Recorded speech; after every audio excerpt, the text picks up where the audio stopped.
इसका जो लोकसभा का निर्वाचन है उसके संबंध में ही अभी माननीय आयोग लखनऊ में आके मीटिंग किया था। उसी संबंध में हम लोगों ने भी अपनी तैयारियां चालू कर दी हैं। जैसा आपको विदित है कि हमारे यहाँ पर जो जनपद रामपुर में 5 असेंबली कॉन्स्टिट्यूंसी आती हैं, उसी के तहत हमारे जो टोटल नंबर ऑफ़ वोटर्स हैं, बूथ हैं लगभग 1789 बूथ हैं, और जो केंद्र है 1071 केंद्र है। लगभग हमारी जो इलेक्टोरल रोल है उसमें आज के समय में, क्योंकि ये अपडेट होता रहता है, लगभग 17 लाख से ऊपर वोटर हैं।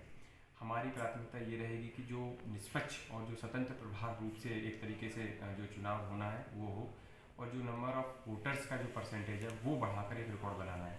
मैं आपकी जानकारी के लिए बता दूं कि जो हमारा नेशनल एवरेज है वोटर्स का इस लोकसभा की असेंबली के लिए, वो लगभग 67% आता है।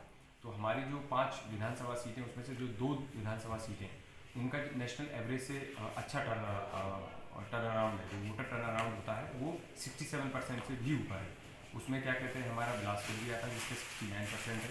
तो हमारी कोशिश ये रहेगी कि वो 67 के जो ऊपर है वो वहाँ मेंटेन रहें, और जो हमारी जो सबसे कम यहाँ पर क्या कहते हैं वोटर टर्न अराउंड है, वो हमारी रामपुर विधानसभा सीट है, उसका लगभग 52 है।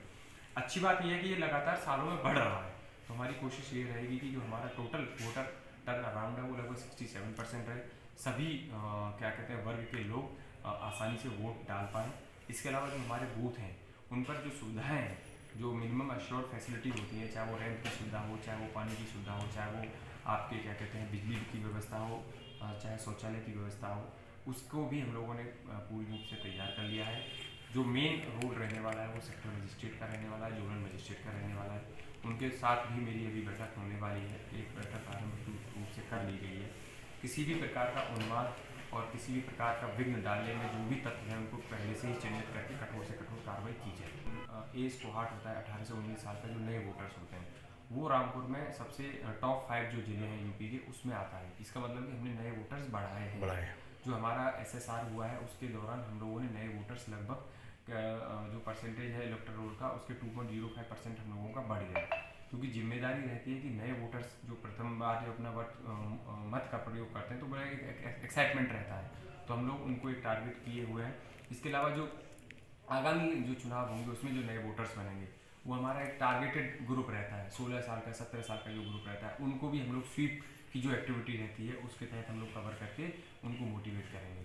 प्लस जो हमारे ओल्ड एज जो पीपल हैं 85 प्लस से ऊपर हैं, उनकी भी सहूलियत के लिए जो हमारे क्या कहते हैं, चाहे पोस्टल बैलेट की सुविधा हो, चाहे उनको एक दिन पहले क्या कहते हैं सेंसिटाइज करना हो, विभिन्न प्रकार की हमारी रैलियाँ होंगी, स्कूल के बच्चों को मोटिवेट करके इलेक्शन के बारे में बताया जाएगा, और उसी के जो भी प्रक्रियाएँ और जो भी होंगे एक्टिविटीज़ होंगी, उसके हमको उम्मीद है कि हमारा वोटर टर्न अराउंड है वो बढ़ेगा। सर, आचार संहिता उल्लंघन और हेट स्पीच के मामले में जो आदेश आए हैं उसके लिए सर क्या तैयारियां और किस तरह से इसको देखा जाएगा?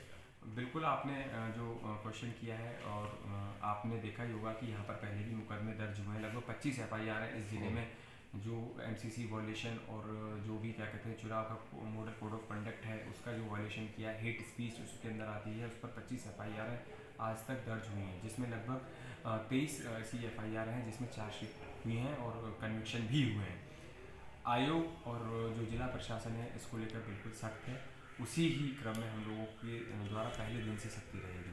जिस दिन से हमारा MCC कोड ऑफ कंडक्ट लागू हुआ जिले में, तत्काल प्रभाव से जितनी भी प्रक्रिया हैं उनको क्या कहते हैं हमारी लागू कर दी जाएंगी, चाहे वो तहसील लेवल की हो, चाहे वो ब्लॉक लेवल की हो। और कोई भी व्यक्ति अगर ये भ्रम पालता हो या भ्रम रखता हो कि हमको फेवर किया जाएगा, या हमारे क्या कहते हैं इसमें क्या कहते हैं कोई भी हम लोग बोल कर निकल जाएंगे या बच जाएंगे, तो वो उसका भ्रम वो दूर हो जाएगा।